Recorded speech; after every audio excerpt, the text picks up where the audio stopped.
जय हिंद, नमस्कार दोस्तों। 4 साल पहले चुनाव हारने वाले डोनाल्ड ट्रंप कैसे ऐतिहासिक जीत प्राप्त किए हैं 2024 में, आइए इस वीडियो में हम लोग कंप्लीट समझेंगे। चलिए शुरुआत करते हैं। Closed in predominantly Republican states: Kentucky, Indiana, West Virginia, Oklahoma, Alabama, Tennessee, Missouri, South Carolina. One by one, they all turned red, entirely as expected, with only a small handful of states turning blue: Vermont, Massachusetts, Maryland, DC. मतगणना से पहले Trump और Kamala Harris के बीच बहुत भयानक टक्कर की बात की जा रही थी। आइए हम लोग जानेंगे ट्रंप की जीत की 5 बहुत बड़े फैसले थे जो उनको ऐतिहासिक जीत प्राप्त हुआ। पहला रीजन अश्वेत और लैटिनो का साथ मिला। लगभग 68% मतदाता ये दोनों से प्राप्त डोनाल्ड ट्रंप को हुआ। 2020 की तुलना में डोनाल्ड ट्रंप ने ये 4 साल में युवाओं के बीच बहुत बेहतर प्रदर्शन किए। 2020 में ट्रंप का हारने का सबसे बड़ा मुद्दा अश्वेत और लैटिनो को जो मदद ना मिल पाया डोनाल्ड ट्रंप को, और ये मदद जो बाइडेन को प्राप्त हुआ।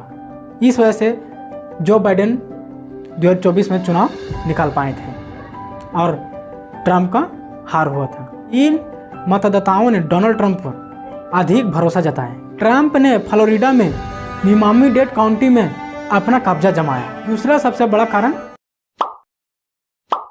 अर्थव्यवस्था को लेकर था। डोनाल्ड ट्रंप ने चुनाव के दौरान अर्थव्यवस्था को सबसे बड़ा मुद्दा बनाया। मुद्रा स्थिति चरम पर थी, चारों तरफ बेरोजगारी का आलम था, अर्थव्यवस्था में भारी गिरावट दिखने को मिल रहा था। अर्थव्यवस्था के मुद्दे पर ट्रंप ने जो बाइडेन को घेरने में कोई कसर नहीं छोड़ी। The world's leading economy. America has given us an unprecedented and powerful mandate. On the campaign trail, he offered many ideas for the future. Other countries are going to finally, after 75 years, pay us back for all that we've done for the world. We will drill, baby, drill. In reality, President Trump has quite All there. I made a lot of money. I was very successful, and I think I have a better instinct than, in many cases, people that would be on the Federal Reserve or the chairman.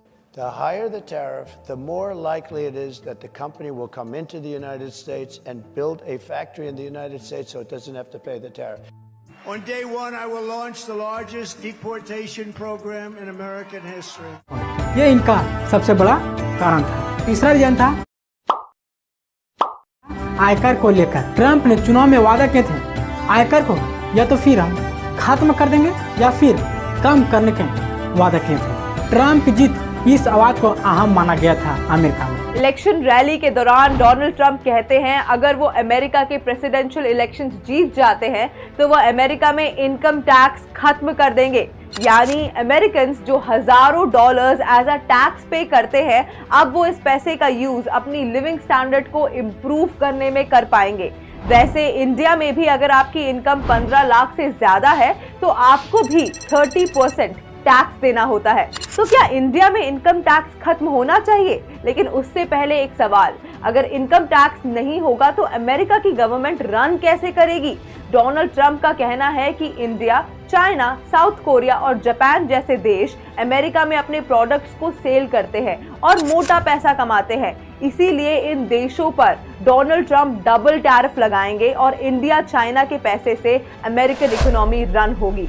Trump का कहना है कि अमेरिकी लोगों से आयकर लेने के बदले चीन से आने वाली वस्तुएं भारी भरकम टैक्स लिया जाएगा और अमेरिका के लोगों को भरपाई किया जाएगा। इससे गल्फ कंट्री में भी इसका काफ़ी असर देखने को मिला है। लेकिन देखिए दोस्तों, इसका असर हमारा भारत में भी पड़ने वाला है, जो किसी नेक्स्ट वीडियो में हम लोग समझेंगे। देखिए दोस्तों, चीन और भारत जैसे देशों में यह नया संकट खड़ा हो सकता है। तीसरा रीजन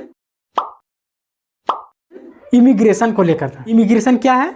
जब कोई व्यक्ति अपने देश को छोड़कर किसी देश में रहने, काम करने या अस्थायी रूप से बसने के लिए जाता है, इमिग्रेशन कहलाता है। इमिग्रेशन के कारण कई हो सकते हैं, जैसे बेहतर आर्थिक अवसर, उच्च शिक्षा प्राप्त करना, रोजगार, परिवार से मिलना या फिर सुरक्षित जीवन जीना। इमिग्रेशन कानून और नियमों के आधार पर होता है और इसके लिए कई देशों में परमिट या वीजा की आवश्यकता पड़ता है। On day one, I will launch the largest deportation program in American history to get the criminals out. Donald Trump अपने प्रचार के दौरान इमिग्रेशन के नियमों को लेकर सख्त बनाने का वादा किए थे। अमेरिका में शरणार्थियों की समस्या सबसे बड़ी समस्या में से एक थी। ट्रंप ने इस मुद्दे को जोर शोर से प्रभाव डाला। पांचवा सबसे बड़ा कारण था विदेशी नीति को लेकर। डोनाल्ड ट्रंप के आक्रमण विदेशी नीति को लेकर लोगों को अपने पक्ष में करने में सफल रहे। To our friends and allies, I say America is going to be strong again. America is going to be reliable again. Trump ने अमेरिका की पुराना गौरव वापस आने की बात की है। ट्रंप ने रूस यूक्रेन युद्ध में यूक्रेन को आर्थिक मदद देने के खिलाफ में थे। ट्रंप ने वैश्विक संकट के लिए जो बाइडेन की प्रशासन नीति को जिम्मेवार ठहराया। नाटो में भी सैन्य खर्चा नहीं देने वाले देशों के प्रति खिलाफ थे ट्रंप को कहना है कि भुगतान नहीं करने वाले देशों की सुरक्षा की जिम्मेवारी अमेरिका क्यों ले। ऐसे मुद्दा बनाकर डोनाल्ड ट्रंप ने ये ऐतिहासिक जीत प्राप्त की। आई होप आप इस टॉपिक को समझ गए होंगे। मिलते हैं किसी नेक्स्ट वीडियो के साथ। जय हिंद। बहुत बहुत धन्यवाद।